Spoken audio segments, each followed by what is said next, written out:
গণ অভ্যুত্থানে সাফল্য ব্যাহত করার আলামত দেখতে পাচ্ছি, বলেছে তারেক রহমান। সেনাবাহিনী পেল ম্যাজিস্ট্রেসি ক্ষমতা। শেখ হাসিনা কিভাবে ভারতে অবস্থান করছেন পরিষ্কার করেনি দিল্লি। জাতিসংঘ তদন্তকারী দলের কাছে অভিযোগ দেবে আওয়ামী লীগ। চট্টগ্রামে প্রয়াত এমপির কবরে ভাঙচুর ও অগ্নিসংযোগ। গুরুতর আহতদের উন্নত চিকিৎসা সেবা নিশ্চিতে বিদেশে পাঠানো হবে। এতক্ষণ শুনছিলেন সংবাদ শিরোনাম, এবার বিস্তারিত। গণ অভ্যুত্থানের সাফল্য ব্যাহত করার আলামত দেখতে পাচ্ছি, বলেছে তারেক রহমান।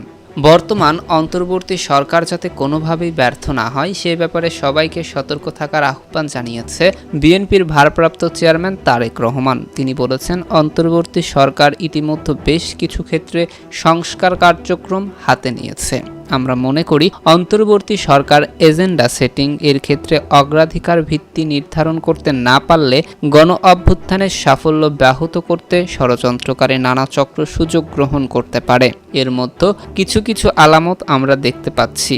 আজ মঙ্গলবার রাজধানীর নয়াপল্টনে এক সমাবেশে প্রধান অতিথির বক্তব্যে তারেক রহমান এসব কথা বলেন। আন্তর্জাতিক গণতন্ত্র দিবস উপলক্ষে বিএনপি আয়োজিত সমাবেশে সভাপতিত্ব করেন দলটির মহাসচিব মির্জা ফখরুল ইসলাম আলমগীর। তারেক রহমান বলেন, অন্তর্বর্তী সরকার হাজারো শহীদের রক্তের বিনিময়ে লক্ষ কোটি জনতার অভ্যুত্থানের ফসল। এই সরকারের কোনো কোনো কার্যক্রম সকলের কাছে সাফল্য হিসেবে হয়তো বিবেচিত নাও হতে পারে, কিন্তু এটি আমাদের মনে রাখতে হবে, এই সরকারের ব্যর্থতা আমাদের সকলের ব্যর্থতা, বাংলাদেশের পক্ষে গণতন্ত্রকামী জনগণের ব্যর্থতা। সুতরাং এই অন্তর্বর্তী সরকারকে কোনোভাবেই ব্যর্থ হতে দেওয়া যাবে না। তিনি আরও বলেন, দেশে এবং বিদেশের নানা রকম উস্কানিতেও জনগণ এই অন্তর্বর্তী সরকারকে ব্যর্থ হতে দেবে না। তবে অন্তর্বর্তী সরকার যেন নিজেরাই নিজেদের ব্যর্থতার কারণ না হয়ে দাঁড়ায় সেই ব্যাপারে তাদেরও সতর্ক থাকতে হবে। এদিকে সেনাবাহিনী পেল ম্যাজিস্ট্রেসি ক্ষমতা। বাংলাদেশ সেনাবাহিনীকে বিশেষ ম্যাজিস্ট্রেসি ক্ষমতা দিয়েছে সরকার। সেনাবাহিনীর কমিশনপ্রাপ্ত কর্মকর্তাদের এই ক্ষমতা দেওয়া হয়েছে। এই সিদ্ধান্ত রাজধানী সহ সারা দেশে কার্যকর হয়েছে আজ থেকে। মঙ্গলবার জনপ্রশাসন মন্ত্রণালয়ের এক প্রজ্ঞাপনে এই সিদ্ধান্ত জানানো হয়। এতে বলা হয়, আগামী 2 মাস এই সিদ্ধান্ত বলবৎ থাকবে। এই বিষয়ে আন্তঃবাহিনী জনসংযোগ পরিদপ্তরের পরিচালক লেফটেন্যান্ট কর্নেল সামি উদ দৌলা চৌধুরী কালকে বলেন, সেনাবাহিনীর ম্যাজিস্ট্রেসি ক্ষমতা দেওয়া হয়েছে, এটি সারা দেশে কার্যকর থাকবে। মন্ত্রী পরিষদ বিভাগ ও জনপ্রশাসন মন্ত্রণালয় সূত্রে জানা গেছে, the code of criminal prosecutor 1898 এর 12 ধারা অনুযায়ী নিজ কর্মক্ষেত্রে অধিক্ষেত্রে আগামী 2 মাসের জন্য তারা নির্বাহী ম্যাজিস্ট্রেটের ক্ষমতা পাবে। এই সময় তারা ফৌজদারি কার্যবিধি 1898 এর ধারা 64, 65, 83, 84, 86, 95, 100, 105, 107, 109, 110, 126, 127 ধারার ক্ষমতা প্রয়োগ করতে পারবে। ফৌজদারি কার্যবিধির ধারা অনুযায়ী ক্ষমতাপ্রাপ্ত এই নির্বাহী ম্যাজিস্ট্রেটরা সংশ্লিষ্ট জেলা ম্যাজিস্ট্রেটের অধীনে দায়িত্ব পালন করবে। জনপ্রশাসন বিশেষজ্ঞ ও সাবেক অতিরিক্ত সচিব ফিরোজ মিয়া সমকালকে বলেন, দেশের স্বার্থে এমন সিদ্ধান্ত নেওয়া হয়েছে। সরকার প্রয়োজন মনে করলে সেনাবাহিনীকে কাজে লাগাতে পারে। পোশাক কারখানা এলাকাগুলোতে যা আরম্ভ হয়েছে সেখানে আইন শৃঙ্খলা পরিস্থিতি নিয়ন্ত্রণে নেই। পুলিশ একেবারে অকার্যকর। আইন শৃঙ্খলা পরিস্থিতি নিয়ন্ত্রণে সরকার এই সিদ্ধান্ত নিয়েছে। এদিকে শেখ হাসিনা কিভাবে ভারতে অবস্থান করছেন পরিষ্কার করেনি দিল্লি। ছাত্র জনতার গণ অভ্যুত্থানের মুখে প্রধানমন্ত্রী হিসেবে পদত্যাগ করেন শেখ হাসিনা। গত 5ই আগস্ট ভারতের দিল্লিতে পালিয়ে যান। সাবেক প্রধানমন্ত্রী হাসিনা দিল্লিতে পৌঁছেছেন, সেখানে আছেন।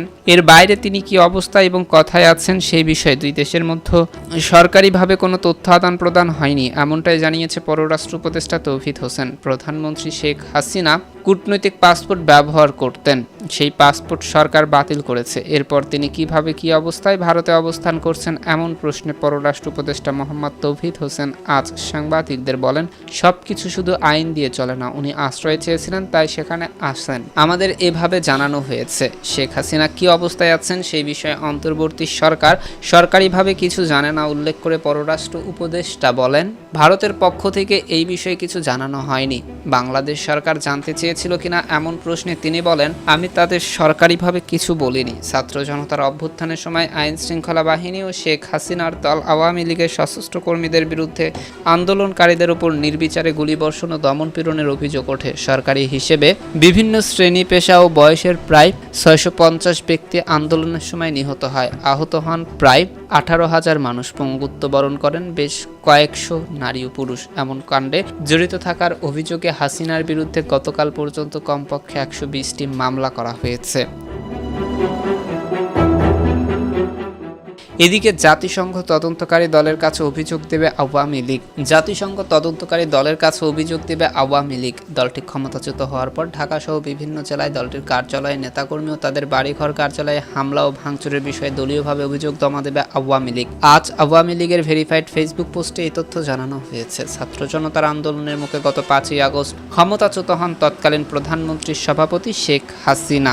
গত 1 জুলাই থেকে শুরু হয় এই আন্দোলনে সারা দেশে ব্যাপক প্রাণহানির ঘটনা ঘটে। আওয়ামী লীগ ক্ষমতাচ্যুত হওয়ার পরে ঢাকাসহ বিভিন্ন জেলায় দলীয় কার্যালয়, নেতাকর্মী ও তাদের বাড়িঘর কার্যালয়ে হামলা এবং ভাঙচুর হয়। ছাত্র জনতা আন্দোলনকে ঘিরে ঘটে যাওয়া ঘটনার তদন্ত করতে দেশে এসেছে জাতিসংঘের মানবাধিকার অনুসন্ধান দল। তাদের কাছে দলীয়ভাবে অভিযোগ জমা দেবে আওয়ামী লীগ। আওয়ামী লীগের ভেরিফাইড ফেসবুক পেজে শেয়ার করা পোস্টে বলা হয়েছে, জাতিসংঘের মানবাধিকার কমিশনের তথ্য অনুসন্ধান টিম এখন বাংলাদেশে। তারা 1 জুলাই থেকে 15ই আগস্ট পর্যন্ত ঘটে যাওয়া সব ঘটনার তথ্য সংগ্রহ করবে এবং গোপনীয়তা রক্ষা করবে। এতে আওয়ামী লীগের নেতাকর্মীদের প্রতি নির্দেশনা জানিয়ে বলা হয়, আপনার বা আপনার পরিবারের সঙ্গে ঘটে যাওয়া অত্যাচার, নির্যাতন, হত্যাকাণ্ড, ভাঙচুর, লুটপাট এবং অগ্নিসংযোগের ঘটনা বিবরণ লিখে থানায় অভিযোগ দিন।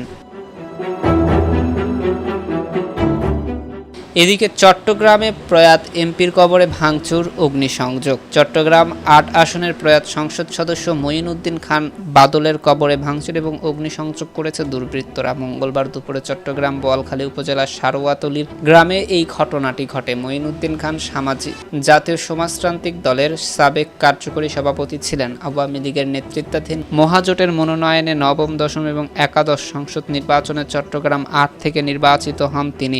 সংসদ সদস্য থাকাকালীন সময়ে 2019 সালের 7ই সেপ্টেম্বর তিনি মারা যান। এরপর তাকে পারিবারিক কবরস্থানে দাফন করা হয়। ছাত্র জনতার গণ অভ্যুত্থানে 5ই আগস্ট আওয়ামী লীগের নেতৃত্বাধীন সরকারের পতন হয়। এরপর আজ আওয়ামী লীগ সরকারের ঘনিষ্ঠ মঈনুদ্দিন খানের কবরে হামলার ঘটনাটি ঘটে। মঙ্গলবার ঘটনায় মঈনুদ্দিন খানের স্ত্রী সেলিনা খান সামাজিক যোগাযোগ মাধ্যম ফেসবুকে একটি স্ট্যাটাস দিয়েছেন। তিনি লেখেন, কতিপয় সন্ত্রাসী আজ দুপুরে গাড়ি নিয়ে এসে মঈন খান বাদলের পৈতৃক ভিটার কবরে ভাঙচুর এবং আগুন ধরিয়ে দেয়। এখন কবরেও মানুষ শান্তিতে থাকতে পারবে না। সেলিনা খান ছাড়াও ফেসবুকে একাধিক উক্ত মঈনুদ্দিন খানের কবরে হামলা এবং অগ্নিসংযোগের ভিডিও শেয়ার করেন। এই বিষয়ে বোয়ালখালী থানার ভারপ্রাপ্ত কর্মকর্তা গোলাম সারোয়ার বলেন, দুর্বৃত্তরা প্রয়াত সংসদ সদস্য মঈনুদ্দিন খান বাদলের কবরে ভাঙচুর এবং আগুন লাগিয়েছে। ঘটনাস্থলে গিয়ে হামলার বিষয়টি নিশ্চিত হয়ে গেছে। কারা এই ঘটনাটি ঘটিয়েছে তার তদন্ত চলছে। এদিকে গুরুতর আহতদের উন্নত চিকিৎসার জন্য বিদেশে পাঠানো হবে বলেছেন নাহিদ। ডাক, টেলিযোগাযোগ ও তথ্য প্রযুক্তি উপদেষ্টা মোহাম্মদ নাহিদ ইসলাম বলেছেন, জুলাই গণ অভ্যুত্থানে গুরুতর আহতদের উন্নত চিকিৎসার জন্য বিদেশে পাঠানো হবে। পাশাপাশি যারা দৃষ্টিশক্তি হারিয়েছে, বিদেশ থেকে বিশেষজ্ঞ চিকিৎসক এনেও তাদের চিকিৎসা করা হবে, যেন তারা যতটুকু সম্ভব দৃষ্টিশক্তি ফিরে পেতে পারে। মঙ্গলবার রাজধানীর বনানী বিদ্যানিকেতন স্কুল অ্যান্ড কলেজে গোলাম নাফিজ ভবনের নাম ফলক উন্মোচন অনুষ্ঠানের প্রধান অতিথির বক্তব্যে তিনি এসব কথা বলেন।